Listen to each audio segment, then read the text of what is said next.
Hello my viewers, कैसे हैं आप सब। Welcome back to my channel. I hope आप सब अच्छे होंगे। यहाँ पर हम करने वाले हैं सीटेट के लिए मैथ की प्रिपरेशन। सीटेट में बिल्कुल बेसिक सा मैथ आता है, ज़्यादा टफ नहीं आता है। मैं इतने बेसिक लेवल से आपको मैथ कराऊंगी कि आप इजीली कर पाएंगे। तो देर न करते हुए आते हैं अपने क्वेश्चन नंबर 1 पर। क्वेश्चन नंबर 1 में दिया हुआ है 1/4, 3/16 और 5/64, 7/256 में अगली संख्या क्या आएगी। हमें ये बताना है कि अगली संख्या क्या आएगी, इसमें कौन सा पैटर्न चल रहा है। तो चलिए सॉल्यूशन में देख लेते हैं क्या कर रहे हैं इसके। यहाँ पर क्या दिया हुआ है, संख्या दी हुई है 1/4। पहले ऊपर वाली संख्याएं लिख लेते हैं जो दी हुई है, 1, 3, 5 और 7। आप क्या देख रहे हैं, इसमें एक पैटर्न फॉलो हो रहा है। इसमें कौन सा पैटर्न फॉलो हो रहा है, ऊपर जो है क्या हो रहा है, 2 से क्या कर रहे हैं, 2 ऐड करते जा रहे हैं, 2 जोड़ रहे हैं इसमें। यहाँ पर क्या करेंगे देख लेते हैं, 1 + 2 किया तो अगला नंबर आ गया, कितना आया 3। और यहाँ पर 3 में 2 के ऐड करते हैं तो क्या हो जाएगा, अगला नंबर आ जाएगा ये 5। ठीक है, और उसके बाद क्या करते हैं, 5 में 2 ऐड करते हैं तो प्लस कितना आ जाता है 7। तो यहाँ पर क्या हो रहा है, ऊपर जो है, ऊपर संख्याओं में, ऊपर की संख्या में 2 से क्या हो रहा है, ऐड हो रहा है। ऊपर की संख्या में +2 किया जा रहा है। ठीक है, ऊपर का पता लगा। अब हमें देखना है नीचे क्या हो रहा है इस क्वेश्चन में। ठीक है, अब नीचे वाला पैटर्न देख लेते हैं क्या है। यहाँ पर दिया है 4, 16, 64 और क्या दिया है 256। तो अब हम यहाँ पर क्या कर रहे हैं, यहाँ देख लेते हैं। यहाँ पर हो रही है, क्या हो रही है, यहाँ पर 4 से मल्टीप्लाई हो रही है। 4 4 जा 16, 16 4 जा 64, 64 4 जा कितने होते हैं 256। और अब हमें क्या करना है, तो यही पैटर्न हमें फॉलो करना है। तो हमें क्या करना है, यहाँ पर पहले देख लेते हैं 4 की 4 से अगर मल्टीप्लाई करते हैं तो क्या हो जाता है 16। अब 16 को 4 से मल्टीप्लाई करते हैं तो क्या हो जाएगा 64 हो जाएगा। 64 को करते हैं 4 से मल्टीप्लाई तो कितना आ जाता है 256 आ जाता है। तो हमें नेक्स्ट डिजिट चाहिए, तो हम क्या करेंगे, हम यहाँ पर करने वाले हैं क्या, चलिए मैं यहाँ पर इसका सॉल्यूशन आपको करके दिखा देती हूँ। चलिए इधर से कर लेते हैं। तो हमें क्या करना है इस क्वेश्चन में, हमें नेक्स्ट डिजिट चाहिए कि आगे जो संख्या आने वाली है वो क्या होगी। तो ऊपर हमें क्या करना है, +2 करना है। तो 7 में +2 करते हैं तो हम क्या पाते हैं, ऊपर वाली संख्या। तो क्या आ जाएगी हमारे पास, 7 + 2 ये हो जाएगी 9। तो ऊपर वाली संख्या तो हो गई है 9। अब हमें देखना है नीचे हमें क्या करना है, हमें करना है इसमें मल्टीप्लाई। किससे, 4 से। 256 को मल्टीप्लाई करते हैं हम किससे, 4 से। इजिकल टू कितना आ जाएगा, इसकी मल्टीप्लाई करिएगा कितनी होगी, 4 छंग कितना हो जाएगा 24, कैरी हो जाएगा 2, 4 पंजे 20 और 2 22, कैरी होते हैं कितने 2, 4 दूनी 8 और 2 10। तो ये आ गया 1024। तो जो आंसर आ जाएगा वो हमारा क्या हो जाएगा, ऊपर की संख्या आ गई है 9 और नीचे की संख्या कितनी आ गई है 1024। तो जो पैटर्न में आने वाला है नेक्स्ट आंसर वो क्या हो जाएगा हमारा 9/1024। तो ऑप्शन नंबर जो है सी वो करेक्ट हो जाएगा। सी इज़ द राइट आंसर। बिल्कुल सिंपल है, ऊपर +2 किया जा रहा है और नीचे की संख्या में 4 से मल्टीप्लाई की जा रही है। ठीक है, तो यही था हमारा क्वेश्चन। आते हैं नेक्स्ट क्वेश्चन पर, क्वेश्चन नंबर 2। देखिए क्वेश्चन नंबर 2 पर आ जाते हैं। दो कोण जिनका योग 180 है सदैव होते हैं आसन कोण होते हैं, पूरक कोण होते हैं, संपूरक कोण होते हैं या रेखिक कोण होते हैं। तो हमें ये देखकर बताना है कि 180 वाला जो कोण होते हैं वो क्या होते हैं। क्वेश्चन में देख लेते हैं क्या दिया है, दो कोणों का योग कितना दिया है 180 दिया है। तो यहाँ पर हम क्या कर लेते हैं, पहले 180 वाला कोण बना लेते हैं। इसको लिख लेते हैं हम A B और ये हो जाता है हमारा पार्ट C। इसको ऐसा कर देते हैं, ये हो जाता है x और ये हो जाता है इधर का पार्ट कितना हो जाएगा 180 और ये हो जाएगा -x और इसको मान लेते हैं हम D। संपूरक कोणों में क्या होता है, संपूरक कोण जब होता है तो क्या होता है, कोण ABD ले लेते हैं, कोण AB और ये D लिख लेते हैं, कोण ABD संपूरक होगा किसके, कोण, बताइएगा किसके संपूरक होगा, ये हो जाएगा संपूरक, संपूरक कोण हो जाएगा किसके, कोण CB और D के। ठीक है, ये जो है कोण ABD संपूरक हो जाएगा कोण CBD के, कोण इसके। तो चलिए जैसे एग्जांपल ले लेते हैं। इसमें एग्जांपल क्या रहेगा इसका, जैसे एक कोण दिया है, जैसे क्या दे रखा है यहाँ पर, एक कोण दे रखा है हमें, एक कोण दिया हुआ है 130 डिग्री का, 130 डिग्री का हमें कोण दिया हुआ है। ठीक है, इसका संपूरक कोण बताना है, 130 का संपूरक कोण होगा, संपूरक कोण बताना आपको। ठीक है, तो क्या करना होता है, हम इस फॉर्मूले में रख देते हैं, जैसे यहाँ पे लिखा ही हुआ है। तो हमें एक कोण दे रखा है, दूसरा हमें इसका बता देना है। तो यहाँ पर कितना हो जाएगा 130 का संपूरक कोण कितना होगा, तो फॉर्मूले में रखते हैं हम, क्या रखते हैं 180 माइनस कितना, यहाँ पर x करना है कम, तो x कितना दे रखा है, यहाँ पर दे रखा है 130 बन 30। तो हम इसको माइनस करते हैं तो कितना हो जाएगा, ये आ जाएगा 50। तो 130 का संपूरक कोण क्या आ जाएगा बराबर 50 आ जाएगा, ठीक है, 50 डिग्री आ जाएगा। ये हमारा आंसर हो जाएगा। और जो हमारा इस क्वेश्चन का आंसर है तो वो हो जाएगा क्या, संपूरक कोण। तो इसका जो ऑप्शन है, ऑप्शन नंबर सी करेक्ट हो जाएगा। एक अगर दो कोणों का योग 180 है तो सदैव वे कैसे कोण होते हैं, वे सदैव संपूरक कोण होते हैं। ये आंसर हो जाएगा। मैंने इसमें दो क्वेश्चन एक साथ दो क्वेश्चन करा दिए। ये मैंने आपको एग्जाम्पल देकर यहाँ पर समझा दिया जिससे आपको इजीली समझ में आ जाए। चलिए आते हैं नेक्स्ट क्वेश्चन पर। क्वेश्चन नंबर है 3। क्वेश्चन नंबर 3 में देख लेते हैं, अक्षर समूह में से किस में एक रेखा सममिति है। तो इसमें बताना है किस में एक रेखा सममिति है। तो यहाँ पर दिया है BIH CGU DEM NAV। मैं आपको बता देती हूँ रेखा सममिति क्या होती है। रेखा सममिति ये होती है, मान लीजिए एक फूल है यहाँ पर, ठीक है, और ये इसकी पत्तियाँ ऐसे हैं, ठीक है। अगर मैं इसको क्या करूँ, यहाँ बीचों बीच एक लाइन खींच दूँ और यहाँ से इसको फोल्ड कर दूँ ऊपर की तरफ, तो क्या हो जाएगा, दोनों मिलकर कैसा फूल बना देंगे, ऐसा बना देंगे। अगर मैं इसकी लाइन को वापस कर देती हूँ तो फिर से वापस ये ऐसा ही फूल बन जाएगा। मतलब ऐसी एक रेखा जो दाएं से बाएं दोनों को बराबर हिस्सों में बांट देती है और आकृति समान दिखाई देती है, ठीक है। तो ये होती है रेखा सममिति, इसको बोलते हैं रेखा सममिति, जो किसी भी आकृति को समान भाग में बांट दे, दाएं से बाएं समान भाग में बांट देती है, ठीक है। तो हमारे पास क्वेश्चन क्या है, हमारे पास क्वेश्चन है, देख लीजिए बी में हम करते हैं तो बी में तो हो जाएगा, पर यहाँ पे आई में हो जाएगा और एच में नहीं हो पाएगा। यहाँ से CGU में करेंगे तो जी में नहीं हो पाएगा, और यहाँ से NAV तो ए में नहीं हो पाएगा। इसका जो राइट आंसर हो जाएगा वो हो जाएगा हमारा ऑप्शन नंबर सी को देख लेते हैं कैसे, D, E और क्या आ जाएगा M, इन तीनों में आएगी हमारी रेखा सममिति। कैसे, हम देखिए D में एक लाइन खींच देते हैं, डॉट डॉट डॉट लाइन करते हैं एक और बनाते हैं D को। इस लाइन के ऊपर भी D ऐसा ही रहेगा और नीचे भी ऐसा ही रहेगा। अगर D को फोल्ड करते हैं तो दोनों तरफ बराबर आकृति में आधा आधा बट गया है। ऐसा ही हमारा E है, E में भी एक रेखा सममिति यहाँ पर आ जाएगी। रेखा के ऊपर भी इतना ही है और नीचे भी इतना ही है, समान आकृति है। M में भी एक रेखिक सममिति होगी। इसमें कैसे करेंगे, इसमें यहाँ पर डॉट डॉट डॉट लेंगे तो रेखा के इधर की तरफ भी ऐसा ही है और इधर भी ऐसा ही है। ऐसा ही इसमें है, ऐसा ही ऊपर है और ऐसा ही ये नीचे है, ठीक है। तो ये हमारा जो क्वेश्चन है इसका आंसर हो जाएगा ऑप्शन नंबर सी राइट। केवल DE और M में एक रेखिक सममिति है, ठीक है। आपको क्लियर हो गया रेखिक सममिति क्या होती है। चलिए आते हैं नेक्स्ट क्वेश्चन पर। क्वेश्चन नंबर है 4। क्वेश्चन नंबर 4 में देख लेते हैं क्या कह रहा है। सालू प्रातः 18 जनवरी 2020 को अपनी बहन के घर जाती है और 2 अप्रैल 2020 को रात को वापस आती है। वह वहाँ कितने दिन ठहरी है बताना है। 74 दिन, 75 दिन, 76 या 77। तो यहाँ पर देख लेते हैं वो 18 को प्रातः ही पहुँच गई थी और 2 को वापस आई है रात को, तो 2 का दिन भी पूरा रही है और 18 का भी पूरा रही है। तो यहाँ पर क्या करेंगे, सबसे पहले देख लेते हैं ईयर कैसा है। सॉल्यूशन में देखते हैं, ईयर में क्या दिया है 2020 है, ठीक है। तो ये क्या हो जाएगा, ये हो जाएगा एक लीप ईयर, ये लीप ईयर है, लीप बर्स है। तो इसमें क्या हो जाता है, फरवरी कितने दिन की होती है, फरवरी होती है 29 दिन की, ठीक है। फरवरी 29 दिन की हो जाएगी। आप देख लेते हैं हमें करना क्या है इसमें, ठीक है।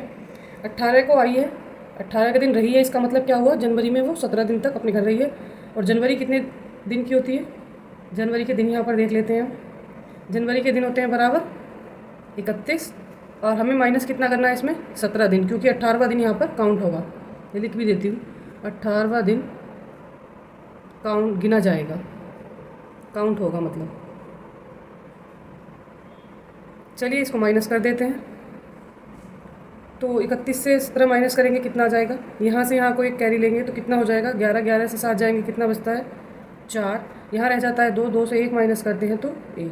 तो 14 दिन जनवरी के लगेंगे। बाकी सारे दिन को भी लिख लेते हैं। जनवरी के दिन हुए 14, यहाँ पर फरवरी के दिन कितने हुए, फरवरी के हुए 29, मार्च के कितने हो जाएंगे, यहाँ पर मार्च होता है कितने दिन का 31, और अप्रैल के कितने दिन हैं, यहाँ पर कितने दिन रुकी है, वह पूरे 2 दिन रुकी है और 2 की रात को वापस आई है, तो यहाँ पर 2 दिन काउंट हो जाएंगे अप्रैल के। अब हमारे पास सारे दिन आ गए हैं, अब इन सबको काउंट कर लेते हैं। 14 जनवरी, फरवरी 29, 31 मार्च और 2 अप्रैल। चलिए काउंट करते हैं इसको, 29 प्लस 14 प्लस 31 और प्लस कितना, प्लस 0, 2 दिन वहाँ रुकी है, ठीक है। अब इनको हम क्या कर लेते हैं, इनको कर लेते हैं हम ऐड, और ऐड करने के बाद कितना आ जाएगा, चलिए इसको ऐड कीजिएगा कितना आता है। इसको ऐड करने के बाद क्या आ जाएगा, इसको ऐड करने के बाद आएगा यहाँ पर 76 आ जाएगा, 76 दिन वो क्या हुई है, अपनी बहन के यहाँ पर रुकी है। ये हमारा आंसर हो जाएगा। और देख लेते हैं कौन से ऑप्शन में दिया हुआ है। ऑप्शन नंबर सी में दिया हुआ है, सी इज़ द राइट आंसर। बहुत ही बेसिक और इजी क्वेश्चन सी टाइप में आते हैं, इसी लेवल के आते हैं, इसी टफ नहीं आते हैं, अपर एंड प्राइवेट दोनों लेवल में। चलिए आते हैं नेक्स्ट क्वेश्चन पर। क्वेश्चन नंबर है 5। क्वेश्चन नंबर 5 में देख लेते हैं क्या कह रहा है। एक वर्ग की भुजा 48 सेंटीमीटर है। एक आयत की लंबाई व चौड़ाई उस वर्ग की भुजा के क्रम से 1 सही 1/2 और 2/3 गुनी है। परिमापों के अंतर होंगे। अंतर हमें बताना है दोनों की परिमाप निकालने के बाद, 10, 12, 14 या 16। चलिए देख लेते हैं क्वेश्चन में क्या दिया हुआ है। यहाँ पर दिया हुआ है एक वर्ग। हम यहाँ पर एक वर्ग बना लेते हैं। और क्या दिया है, इसकी जो प्रत्येक भुजा है वो कितनी है, 48 48 दी हुई है। करना क्या है हमें इसमें, हमें यहाँ से सबसे पहले क्या देखनी है, भुजा देख लेनी है इसकी। ठीक है, वर्ग की भुजा बराबर कितनी हो गई, वर्ग की भुजा हो गई है यहाँ पर 48 48। ठीक, अभी हमें करना क्या है, एक आयत की लंबाई व चौड़ाई उस वर्ग की भुजा के क्रम से 2 सही 2/3 और 1/2 और 2/3 है। तो ठीक है, हमें सबसे पहले क्या निकालनी है, इसकी आयत की लंबाई और चौड़ाई याद करनी है। तो यहाँ से क्या करते हैं, आयत की लंबाई बराबर कितना हो जाएगी, वर्ग की कितना है, 1 सही 1/2। तो यहाँ पर लिख लेते हैं 48 का कितना है, मल्टीप्लाई 1 सही 1/2। ठीक है, इसका मिक्स ओपन करते हैं तो क्या आ जाएगा, मिक्स ओपन करने के बाद 48 तो ऐसे का ऐसा ही रहेगा। ये कैसे हो जाएगा, 2 एकन 2 और 1 3, मल्टीप्लाई में कितना हो जाएगा 3/2। 2 से 48 को डिवाइड कर लेते हैं, 2 दूनी 4 और 2 चौके 8। यहाँ पर कितना बच जाता है, यहाँ पर बच जाएगा 24 और मल्टीप्लाई ये वाला 3। ठीक है, बराबर कितना हो जाएगा, 24 की और 3 की मल्टीप्लाई करते हैं कितनी आती है, 24 दिया कितने होते हैं 72। यहाँ पर आ जाएगा 72। तो जो आयत की लंबाई है वो हो गई है 72। और लंबाई किससे डिनोट की जाती है, एल से डिनोट की जाती है। तो एल बराबर लिख लेते हैं, एल बराबर कितना 72 सेंटीमीटर। अब हमें क्या निकालना है, आयत की चौड़ाई निकालनी है। तो यहाँ से करते हैं, आयत की चौड़ाई बराबर कितनी हो जाएगी, लिख लेते हैं, भुजा कितनी दी हुई है वर्ग की, वो हो जाती है कितनी 48 और मल्टीप्लाई कितना हो जाएगा 2/3 गुना। तो 2/3 गुना, 3 से 48 को डिवाइड कर लेते हैं, 3 का 3 बचता है 1, यहाँ 18 हो जाता है और 3 चंग 18। तो यहाँ पर कितना आ जाएगा, और जो चौड़ाई होती है उसको किससे डिनोट करते हैं, बी से, ब्रेथ बोलते हैं। तो 16 मल्टीप्लाई कितना हो जाएगा, यहाँ पर कितना बचता है 2 और बी बराबर कितना आ जाता है यहाँ पर 16 दूनी कितना हो जाएगा 32 सेंटीमीटर। तो हमारे पास जो आ गई है इसकी चौड़ाई वो कितनी हो गई है 32 सेंटीमीटर। अब हमें करना क्या है, दोनों के परिमापों के अंतर बताने हैं। तो वर्ग का परिमाप देख लेते हैं सबसे पहले। वर्ग का परिमाप बराबर क्या होता है, वर्ग का परिमाप होता है बराबर 4a। और a यहाँ पर क्या दी हुई है, a भुजा दी हुई है और a की वैल्यू कितनी है, इसको a से डिनोट करेंगे। वर्ग की भुजा कितनी है 48, तो यहाँ पर हमें वर्ग की भुजा ही रखनी है। तो ये हो जाएगा 4 और मल्टीप्लाई कितना 48, इनकी मल्टीप्लाई करते हैं कितना आ जाएगा 4 8 32, 32 का 2, कैरी कितने होते हैं 3, 4 चौक 16 और 3 कितने हो जाएंगे 19, 192 सेंटीमीटर आ जाएगी वर्ग का परिमाप। अब हमें क्या निकालना है, अब हमें निकालना है इसमें आयत का परिमाप। ठीक है, आयत का परिमाप कितना हो जाएगा, आयत का परिमाप का फॉर्मूला क्या होता है, ये होता है बराबर 2l + b, ये होता है ना 2l + b। वैल्यू रखेंगे यहाँ पर कितना हो जाएगा 2l की वैल्यू कितनी है, यहाँ पर l की वैल्यू दी थी कितनी 72 और प्लस b की वैल्यू कितनी आई है 32। तो कितना हो जाएगा, इसको ऐड कर लेते हैं, यहाँ पर कर लेते हैं इसको। यहाँ पर करने के बाद क्या आएगा, अंदर का जो है दिया हुआ उसको जोड़ लेते हैं, कितना हो जाता है ये हो जाएगा 2 2 4, बाहर का 2 ऐसे ही लिखेंगे, 2 और 2 4 हो जाएगा और 7 और 3 कितना हो जाएगा, ये हो जाएगा 10। तो ये आ गया हमारा 104 और 104 दूनी कितना हो जाएगा, ये हो जाएगा बराबर 208 सेंटीमीटर। ठीक है, अब अंतर देख लेते हैं, अंतर क्या आना है, अंतर बताना है हमें, बराबर 208 और माइनस का कितना 192। तो आंसर कितना आ जाएगा हमारा, यहाँ पर आंसर आ जाता है, यहाँ पर कर लीजिए इसको माइनस और देख कर बताइएगा आंसर आ जाएगा यहाँ पर 16 सेंटीमीटर। ये हो जाएगा हमारा आंसर। ठीक है, तो जो राइट आंसर हो जाएगा हमारा हो जाएगा ऑप्शन नंबर, कौन सा हो जाएगा इसका, ऑप्शन डी करेक्ट हो जाएगा। ठीक है, यही था। चलिए हो गया क्वेश्चन, इजी क्वेश्चन था। आते हैं नेक्स्ट क्वेश्चन पर। क्वेश्चन नंबर है 6। क्वेश्चन नंबर 6 में देख लेते हैं, त्रिभुज की भुजा की लंबाइयाँ नहीं है। हमें ये बताना है त्रिभुज की भुजा की लंबाइयाँ इनमें से कौन सी नहीं है। ठीक है, तो यहाँ पर क्या दिया हुआ है, दी हुई हैं लंबाइयाँ। देख लेते हैं क्या करना है। सबसे पहले समकोण त्रिभुज की बात हो रही है, तो यहाँ पर हम क्या बनाते हैं, यहाँ बनाते हैं हम पाइथागोरस प्रमेय वाला त्रिभुज। और हमें क्या करना है, जिसमें होता है 90 डिग्री का एंगल। ठीक है, और ये इसमें हम क्या ले लेते हैं इसको, ये हो जाएगा इसका आधार,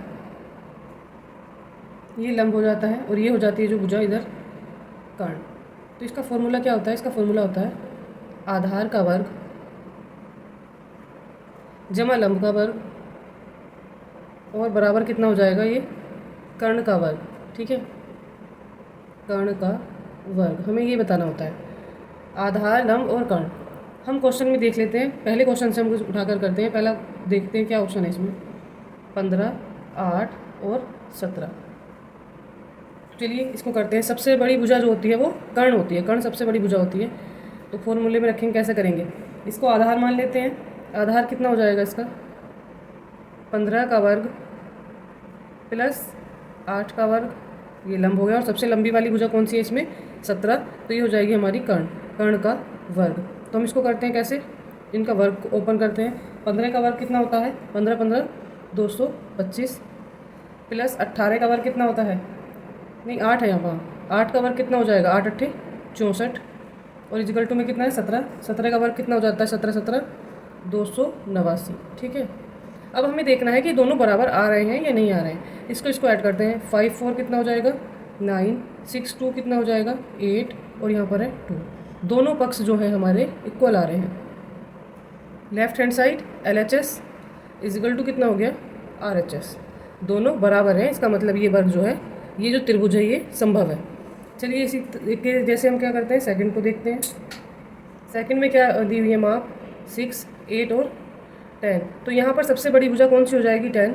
तो यहाँ हो जाएगा 10 का वर्ग, ये इक्वल में रहेगा। और इधर किसका वर्ग हो जाएगा, यहाँ हो जाएगा 6 का वर्ग जमा 8 का वर्ग। इन दोनों के वर्ग करते हैं। 6 का वर्ग कितना हो जाता है 6 6 36 प्लस 8 का वर्ग 8 8 64 बराबर 10 का वर्ग 10 ढाई 100। तो हमें क्या लाना है, जो वैल्यू इधर लेफ्ट हैंड साइड में आएगी वो 100 आनी चाहिए। 36 और 64 कितने होते हैं, ये हो जाते हैं 100। तो LHS इक्वल कितना हो गया यहाँ पर भी RHS। ठीक है, दोनों साइड जो है हमारी इक्वल हो गई हैं। अब देख लेते हैं पार्ट थर्ड। थर्ड में क्या करना है, 4 5 और 6। यहाँ पर बड़ी भुजा है 6, तो यहाँ हो जाएगा 6 का वर्ग और यहाँ पर हो जाएगा 4 का वर्ग और प्लस 5 का वर्ग। कितना कितना हो जाएगा, 4 4 जा 16 प्लस 5 5 जा कितने होते हैं 25 और 6 6 जा कितने हो जाते हैं 36। तो हमें यहाँ 36 ही लाना है दोनों साइड। तो कितने हो जाएंगे, 5 6 11 हासिल, 1 हुआ, 2 और 1 3, 3 और 1 4। ये जो है हमारे इक्वल नहीं आ रहे हैं। Left hand side not equal किसके आ रही है, राइट हैंड साइड के। थर्ड पार्ट इक्वल नहीं है। फोर्थ में भी देख लेते हैं, करके दिखा देते हैं। 5 12 और 13। तो यहाँ पर सबसे बड़ी भुजा क्या हो जाएगी हमारी, हो जाएगी 13 का वर्ग, 5 का वर्ग प्लस 12 का वर्ग। 5 का वर्ग कितना होता है, 5 5 जा 25 प्लस 12 का वर्ग कितना हो जाएगा, कितना होता है 12 12 की मल्टीप्लाई करते हैं तो आता है 144। और 13 का कितना करते हैं तो वर्ग क्या हो जाएगा, 13 13 जा 13 की 13 से मल्टीप्लाई 169। तो चलिए देखते हैं दोनों साइड में इक्वल आता है या नहीं। 169 हो जाएगा। 5 4 कितने हो जाएंगे 9, इसको ऐड कर देते हैं। 4 2 कितने हो जाएंगे 6 और यहाँ पर कितना है 1। दोनों साइड आ गई हैं इक्वल। हमें यही देखना था कि दोनों साइड इक्वल आती हैं या नहीं। तो लेफ्ट हैंड साइड इक्वल आ रही है राइट हैंड साइड के। तो जो हमारा ये भी हो जाएगा, सेकंड वाला भी हो जाएगा और ये फर्स्ट वाला भी हो जाएगा। कौन सा नहीं बन पाएगा, ये थर्ड वाला नहीं बन पाएगा। तो यहाँ पर जो राइट आंसर हो जाएगा क्या हो जाएगा हमारा, ऑप्शन नंबर कौन सा है थर्ड में? सी वाला जो लंबाइयाँ दी हुई हैं इससे कोई त्रिभुज समकोण त्रिभुज नहीं बनेगा, तो ऑप्शन नंबर सी करेक्ट हो जाएगा। चलिए आते हैं इसी के साथ नेक्स्ट क्वेश्चन पर। Question number 7। क्वेश्चन नंबर 7 में देखते हैं अंग्रेजी वर्णमाला के कितने बड़े अक्षरों में घूर्णन समिति होगी? 4, 6, 7 और 8। ये क्वेश्चन तो बहुत ही ज़्यादा रिपीटेड है, बहुत ज़्यादा बार आता है। हमें क्या करना है इसमें, हमें देखना है घूर्णन समिति क्या होती है। घूर्णन सबसे पहले जान लेते हैं घूर्णन समिति क्या होती है। तो घूर्णन समिति के बारे में हम जानते हैं। घूर्णन समिति क्या होती है, चलिए बता देती हूँ मैं आपको घूर्णन समिति क्या होती है। घूर्णन समिति बराबर क्या होगा, जब हम अक्षरों को क्या करते हैं, अक्षरों को दक्षिणावर्त घुमाते हैं। दक्षिणावर्त, अब आप कंफ्यूज हो जाएंगे दक्षिणावर्त क्या होता है, चलिए ये भी मैं आपको क्लियर कर देती हूँ। दक्षिणावर्त घुमाते हैं तो क्या होता है, अक्सर हमें पहले जैसे दिखते हैं, तब अक्सर पहले जैसा दिखे तो घूर्णन समिति हो जाती है। ठीक है, पहले जैसे दिखते हैं,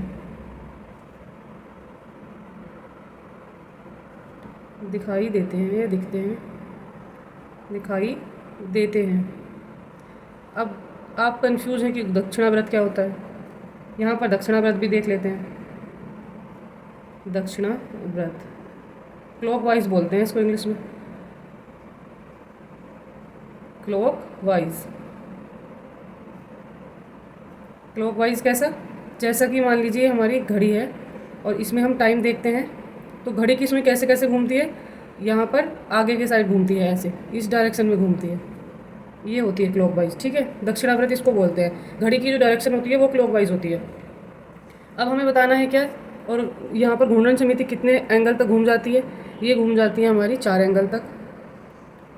चलिए बनाकर ही दिखा देती हूँ 4 एंगल कैसे कैसे आएंगे।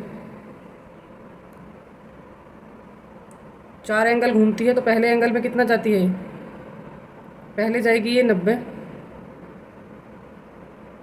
तो ये घूमती है ऐसे। उसके बाद ये जाती है कितना, उसके बाद जाएगी ये 90, 90 कितना हो जाएगा 180, इस वाले में आ जाएगी, तो अब ये यहाँ पर 90 हो जाएगा और ये अब यहाँ आ जाएगी। ठीक है, उसके बाद इसको बनाते हैं, एक और वर्ग बनाते हैं। इसमें अब कहाँ जाएगी ये, इसमें यहाँ पर जो एंगल है ये 90 हो जाएगा और जो घूमने की डायरेक्शन हो जाएगी वो ये हो जाएगी। अब आ जाते हैं लास्ट, सबसे लास्ट पर, और लास्ट में भी कैसे बनता है, घूमने की डायरेक्शन ये हो जाएगी और ये 90 हो जाएगी और डायरेक्शन आ जाएगी कुछ ये। ठीक है, तो हमें ये देख लिया है, हमने देखा पहले 90 जाएगी, फिर ये जाएगी 90, 180 हो जाएगी, फिर यहाँ 90 आएगी 270 और यहाँ जाएगी फिर 90। तो ये घूर्णन समिति टोटल कितना घूर्णन कर सकती है, ये कर सकती है 360 डिग्री तक घूमती है। ठीक है, कितना घूमती है, 360 डिग्री तक घूमती है, हमें इतना एंगल देखना होता है। क्वेश्चन में देख रहे हैं अंग्रेजी वर्णमाला के कितने अक्षरों में घूर्णन समिति होगी, हमें ये बताना है। तो घूर्णन समिति के हिसाब से हमारे कौन कौन से अक्षर हो जाते हैं, एक हो जाता है एच, एक हो जाता है आई, एक हो जाता है एन, दूसरा हो जाएगा हमारा ओ, फिर हो जाएगा एस, फिर हो जाएगा एक्स और फिर हो जाएगा जेड। टोटल कितने अक्षर हो गए काउंट कर लीजिए, 1 2 3 4 5 6 7। तो जो अंग्रेजी वर्णमाला है उसके कितने अक्षरों में घूर्णन समिति होती है, टोटल 7 अक्षरों में। ठीक है, 7 अक्षरों में। अब आप सोच रहे होंगे कि कैसे इसको दिखाया जाए, कैसे होती है। सबसे पहले हम ले लेते हैं यहाँ पर एच को, तो हमें एच को क्या करना है, 90 डिग्री घुमाना है। ठीक है, ये एच के लिए बना रहे हैं हम, 90 डिग्री हमें एच को घुमाना है। तो एच अगर 90 डिग्री ऐसे घूमता है तो कितना घूम जाएगा, पहले एच ऐसे था सीधा और 90 डिग्री घूमा तो एच कैसा हो गया, अब ये हो गया। फिर इसको 90 घुमा देते हैं तो एच अब कैसा हो जाएगा, ऐसा है, अब ये एच ऐसा हो जाएगा। फिर इसको 90 घुमा देते हैं तो ये कितना हो जाएगा, एच ऐसे दिखा है, अब इसको घुमाते हैं तो ये कुछ इस तरह से दिखेगा और वापस जाएंगे 90, तो ये 90 घूमने के बाद तो ये वापस पुनः अपनी स्थिति में आ जाएगा। तो घूर्णन समिति यही कहती है कि घूर्णन समिति में अक्सर जैसा पहले होता है बाद में वह हमें वैसे का वैसा ही दिखता है। घूर्णन समिति में क्या करते हैं, अक्षरों को जब हम दक्षिणावर्त घुमाते जाते हैं तो वो सेम दिखते हैं। हमें इधर से भी एच दिख रहा है, इधर से भी एच दिख रहा है, इधर से भी एच दिख रहा है और ये इधर से भी एच ही दिख रहा है। सारे अक्षरों का ऐसा ही कर लेते हैं। देखिए यहाँ पर आई का एग्जाम्पल करके बताते हैं। पहले 90 घुमाया हमने आई को, तो ये आई कुछ आ जाएगा किस तरह से, आई आ जाएगा हमारा इस तरह से। फिर हम इसको 90 घुमा देते हैं, 90 डिग्री, और ये भी कितना है 90 डिग्री। तो आई कैसा आ जाएगा, हमें मिल जाएगा कुछ इस तरह से। फिर 90 डिग्री जाएगा तो हमें आई कैसा मिल जाएगा, कुछ ये इस तरह से है, और आई मिल जाएगा हमें कुछ इस तरह से। और हमें इसको फिर 90 डिग्री घुमाना है तो ये मिल जाएगा कुछ इस तरह से। तो ये कैसा हो जाएगा हमारा आई, वापस पुनः अपनी स्थिति में आ जाएगा जैसा था। तो हम दक्षिणावर्त जितना घुमाते रहते हैं अक्षरों को, वो अपनी पहले जैसी स्थिति में ही दिखाई देते हैं। तो यही होती है घूर्णन समिति। मैंने आपका एक टॉपिक भी साथ साथ क्लियर कर दिया है, क्वेश्चन के साथ साथ मैंने 2 काम कर दिए हैं। क्वेश्चन तो मैंने आपको कराया ही है सॉल्व, और साथ में मैंने क्या कर दिया है, घूर्णन समिति का जो टॉपिक है ये भी मैंने आपका क्लियर कर दिया है। इसी तरह की क्लासेस के लिए मेरे साथ बने रहिएगा। इसमें ऑप्शन नंबर, यहाँ पर ऑप्शन नंबर सी करेक्ट है। चलिए मैथ की पेडागोजी करते हैं, ये भी 15 नंबर की आती है, इंपॉर्टेंट रोल प्ले करती है। देख लेते हैं क्वेश्चन नंबर 8 क्या कह रहा है। प्राथमिक श्रेणी के बच्चों के लिए सन्निकटन एवं अनुमान की समझ निम्नलिखित संकल्पनाओं में से किस संकल्पना के विकास की ओर ले जाएगी। तो हमें ये बताना है, सन्निकटन और अनुमान के बारे में बात हो रही है। ऑप्शन देख लेते हैं क्या दिया है, संक्रामिकता, मापन, नमूनों या परिकलनों। तो यहाँ पर जो राइट आंसर हो जाएगा वो देख लेते हैं क्या दिया हुआ नीचे ऑप्शन में, ए, सी और डी, ए, बी और सी, बी, सी और डी, ए, बी और डी। तो यहाँ पर जो राइट आंसर हो जाएगा हमारा हो जाएगा ऑप्शन नंबर डी, ए, बी और डी। ए, बी, डी में देख लेते हैं क्या है, ए, बी, डी में दिया हुआ है ए, बी और डी। संक्रामिकता करेगा, मापन करेगा और परिकलन करेगा, मतलब उसकी कैलकुलेशन वगैरह करेगा। तो सन्निकटन और अनुमान की समझ बच्चे में क्या करती है, मापन, परिकलन और संक्रामिकता को विकसित करती है। चलिए आते हैं नेक्स्ट क्वेश्चन पर। क्वेश्चन नंबर है 9 में देख लेते हैं। क्वेश्चन नंबर 9 कह रहा है, जब एक बच्चे को 567 लिखने के लिए कहा गया तो उसने क्या लिखा, 5067 लिखा, 567 लिखा। इस त्रुटि को सर्वाधिक उपयुक्त कारण हो सकता है। वह ये त्रुटि कर रहा है, क्यों कर रहा है, 567 उसने ऐसे लिख दिया है। बच्चा कक्षा में ध्यान नहीं दे रहा है, एक लापरवाह श्रोता है। ऑप्शन बी देख लेते हैं। ऑप्शन नंबर बी में है, बच्चा एक सतर्क श्रोता है किंतु स्थानीय मान स्थापित नहीं कर पाया है। बच्चा केवल 2 अंक पहचानता है, बच्चा केवल 2 अंकों को पहचानता है, इसलिए उसने ऐसा लिखा। स्थानीय मान की अवधारणा पढ़ाने में शिक्षक नाकाम रहा, इसलिए उसने ऐसा किया। ऐसा कुछ नहीं है, केवल एक ही बच्चे की बात हो रही है यहाँ पर। तो शिक्षक की नाकामी होती तो सारे ही बच्चे नहीं सीख पाते। 2 अंकों की पहचान होती है, ऐसा भी कुछ नहीं है। बच्चा एक सतर्क श्रोता है किंतु उसे क्या है, स्थानीय मान की अवधारणा स्थापित नहीं कर पाया। उसे स्थानीय मान क्या से निकाला जाता है उसको ये नहीं पता है, इसीलिए वह बच्चा क्या कर पा रहा है, वो लिख नहीं पा रहा है। यही कारण है कि बच्चा सही से नहीं लिख पाया, ये त्रुटि हुई है। चलिए आते हैं नेक्स्ट क्वेश्चन पर। ऑप्शन 20 का करेक्ट हो जाएगा। आते हैं नेक्स्ट क्वेश्चन नंबर 10 पर। 10 में देख लेते हैं, निम्नलिखित में से संस्कृति विशिष्ट ज्ञान का उदाहरण है जो प्रारंभिक स्तर के गणित अधिगम में बहुत छोटे छोटे बच्चों द्वारा प्रदर्शित किया जाता है। तो यहाँ पर बताना है, प्रारंभिक स्तर के जो बच्चे हैं, प्राइमरी लेवल 1 to 5 की बात हो रही है, गणित के अधिगम में बहुत छोटे छोटे बच्चों द्वारा प्रदर्शित किया जाता है। संस्कृति का विशिष्ट ज्ञान पूछ रहे हैं यहाँ पर। तो यहाँ क्या है, ऑप्शन देख लेते हैं। अधिगमकर्ता द्वारा प्रयुक्त संख्या शब्द, संख्या, संक्रियाएँ, दिक् स्थान संबंधी समझ, गणित की पहेली। प्राइमरी लेवल का बच्चा है, पहेलियाँ हल नहीं कर पाएगा, दिक् स्थान संबंधी, दिशा संबंधी क्वेश्चन नहीं कर पाएगा, संख्याओं की संक्रियाएँ नहीं कर पाएगा। वह क्या कर पाएगा, जो प्राइमरी लेवल का बच्चा होगा, अधिगमकर्ता द्वारा प्रयुक्त संख्या शब्द वह प्रयोग कर पाता है। प्राइमरी लेवल का बच्चा ज़्यादा समझ नहीं रखता है गणित की। तो इसका ऑप्शन नंबर ए करेक्ट हो जाएगा। चलिए आते हैं क्वेश्चन नंबर 11 पर। 11 में देख लेते हैं, निम्न में से कौन सा कथन गणित के अधिगम के संबंध में सही है। हमें यहाँ बताना है कौन सा कथन सही है। लड़कियों की तुलना में लड़के गणित सीखने में बेहतर होते हैं, ये तो बिल्कुल रॉन्ग बात हो जाएगी। यहाँ पर जेंडर पक्षपात की बात आ रही है, ऐसा नहीं होता है। विशेष आवश्यकता वाले बच्चों के लिए अलग कक्षाएं होनी चाहिए क्योंकि वे अन्य बच्चों के साथ नहीं सीख सकते, ऐसा कुछ नहीं है। सभी को समावेशित कक्षा में ही पढ़ाना होता है, विशेष बच्चों की कोई अलग कक्षा नहीं होती है। चलिए आते हैं ऑप्शन नंबर सी पर। ऑप्शन सी में दिया हुआ है, प्रत्येक व्यक्ति गणित सीख सकता है, ये बात तो सही है। गणित में प्रक्रियात्मक प्रभाव सदैव अवधारणात्मक स्पष्टता की ओर ले जाता है, ये बात गलत है। तो यहाँ पर जो राइट ऑप्शन हो जाएगा वो हो जाएगा हमारा ऑप्शन नंबर सी, प्रत्येक व्यक्ति गणित सीख सकता है। बस अभ्यास की आवश्यकता होती है और ध्यान देने की आवश्यकता होती है, प्रत्येक व्यक्ति गणित सीख सकता है। चलिए आते हैं इसी के साथ क्वेश्चन नंबर 12 पर। 12 में देख लेते हैं क्या कह रहे हैं। राष्ट्रीय पाठ्यचर्या रूपरेखा 2005 गणित की पाठ्यचर्या को महत्वाकांक्षी होने के लिए तर्क प्रस्तुत करता है। इस दृष्टि को दर्शाने के लिए निम्नलिखित में से कौन सा कथन सही है। तो ऑप्शन देख लेते हैं। पाठ्यचर्या का संख्या ज्ञान में विद्यार्थियों की क्षमताओं का विकास करना है। पाठ्यचर्या का गणितीय चिंतन व विवेचना के लिए विद्यार्थियों के अतिरिक्त संसाधन का विकास करना है। अतिरिक्त संसाधन की बात हो रही है, पाठ्यचर्या जो इसमें लगा रहे हैं गणित शिक्षण के लिए। पाठ्यचर्या का गणितीय पहेलियों को हल करने में विद्यार्थियों की क्षमता का विकास करना है। तो यहाँ पर हमें बताना है जो सही विकल्प है, ऑप्शन देख लेते हैं, ए और सी, केवल बी, बी और सी, ए और बी। तो यहाँ पर जो राइट आंसर हो जाएगा वो हो जाएगा हमारा, यहाँ पर क्वेश्चन में महत्वाकांक्षी होने की बात हो रही है, तो जो राइट आंसर हो जाएगा हमारा हो जाएगा ऑप्शन नंबर बी। पाठ्यचर्या गणितीय चिंतन विवेचना के लिए विद्यार्थियों को अतिरिक्त संसाधनों का विकास करना आवश्यक है, जिससे क्या हो जाएगा, उनमें महत्वाकांक्षा हो जाएगी कि वे गणित को अच्छे से पढ़ लें। तो यहाँ पर जो राइट ऑप्शन है वो कौन सा है, केवल बी वाला जो ऑप्शन है ये करेक्ट हो जाएगा। चलिए आते हैं नेक्स्ट क्वेश्चन 13 पर। क्वेश्चन नंबर 13 में देखते हैं, राष्ट्रीय पाठ्यचर्या रूपरेखा 2005 के अनुसार प्राथमिक स्तर गणित पाठ्यक्रम को पर सबसे कम केंद्रित होना चाहिए। किस पर सबसे कम केंद्रित होना चाहिए ये बताना है। ऑप्शन देख लेते हैं, प्रासंगिक गणितीय शब्दावली के विकास को, ये तो सही है, दिक् स्थान संबंधी समझ को, ये भी सही है, प्रतिमानों और प्रतिरूप की पहचान को, ये भी सही है। और यहाँ पर देख लेते हैं ऑप्शन डी क्या कह रहा है, समस्याओं को हल करने के लिए मानक कलन विधियों का उपयोग। तो यहाँ पर जो राइट आंसर हो जाएगा ऑप्शन नंबर डी हो जाएगा, मानक कलन विधियों का उपयोग नहीं होगा। यहाँ पर कोई रट्टा मार कार्य नहीं चल रहा है, अभ्यास करके गणित को सीखा जाता है। तो 2000 NCF बोलते हैं, 2005 की शिक्षा नीति जो होती थी, इसको क्या बोला जाता है, इसको बोला जाता है NCF, नेशनल फ्रेमवर्क करिकुलम। इसका पूरा जो पूर्ण नाम होता है वो होता है नेशनल फ्रेमवर्क करिकुलम। तो यहाँ पर क्या हो रहा है, समस्याओं को हल करने के लिए मानक कलन विधियों का उपयोग जो है ये गलत बताया गया है, इस पर सबसे कम ध्यान केंद्रित करना चाहिए, ऑप्शन डी करेक्ट हो जाएगा। चलिए आते हैं इसी के साथ क्वेश्चन नंबर 14 पर। 14 में देख लेते हैं, उपयोग निम्नलिखित में से कौन सा रचनात्मक आकलन का उद्देश्य नहीं है। तो हमें बताना है रचनात्मक आकलन का उद्देश्य इनमें से कौन सा नहीं है। बच्चे की भ्रांतियों के बारे में जानना, ये तो सही हो जाएगा कि जानना चाहिए बच्चे को कहाँ दिक्कत आ रही है। ज्ञान के निर्माण में बच्चे की समझ का आकलन करना, ये भी सही हो जाएगा। पिछली अवधारणाओं पर आधारित नई अवधारणाओं को प्रस्तुत करना, यह जानना कि शिक्षण युक्ति विधि उपयुक्त है या नहीं, ये भी सही हो जाएगा। ये सही है, ये भी सही है और ये भी सही है। तो हमारा जो राइट आंसर हो जाएगा वो हो जाएगा यहाँ पर ऑप्शन नंबर सी, पिछली अवधारणाओं पर आधारित नई अवधारणाओं को प्रस्तुत करना, ये रचनात्मक आकलन का उद्देश्य नहीं है।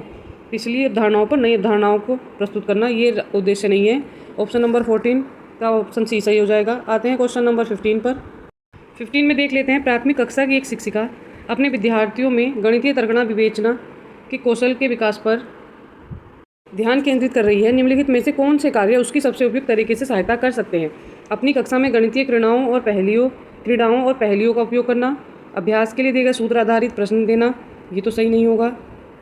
यहाँ पर बात हो रही है कौशल विकास करने की, नियमित कक्षा परिकक्षाओं का आयोजन करना, ये भी सही नहीं होगा। श्यामपट्ट पर पाठ्यपुस्तक प्रश्नों को हल करना, ये भी सही नहीं होगा। यहाँ पर बात की जा रही है कौशल का विकास करना, तो कौशल का विकास कैसे होगा, अपनी कक्षा में गणितीय क्रीड़ाओं और पहेलियों का उपयोग करना, उनको खिलाना, खेल खेल के माध्यम से गणित सिखाना और पहेलियों को सॉल्व करवा कर गणित सिखाना। तो ये चीज़ें जो हो जाएंगी बहुत यूज़फुल हो जाएंगी। प्राथमिक कक्षा की बात हो रही है, बच्चे खेल खेल में अच्छा सीख जाते हैं। तो यहाँ पर जो ऑप्शन नंबर ए हो जाएगा करेक्ट हो जाएगा। अगर आप मेरे चैनल पर नए हैं और आपने अब तक क्लास नहीं देखी है तो जाइए चैनल को सब्सक्राइब कीजिएगा और प्लेलिस्ट में जाकर सारी क्लासेस देखिएगा। यहाँ पर मैं करवा रही हूँ सीटेट के लिए पेडागोजी और मैथ के क्वेश्चन भी मैं कराती हूँ, ऑल सब्जेक्ट की प्रिपरेशन। तो मेरे साथ बने रहिएगा और चैनल को सब्सक्राइब कीजिएगा।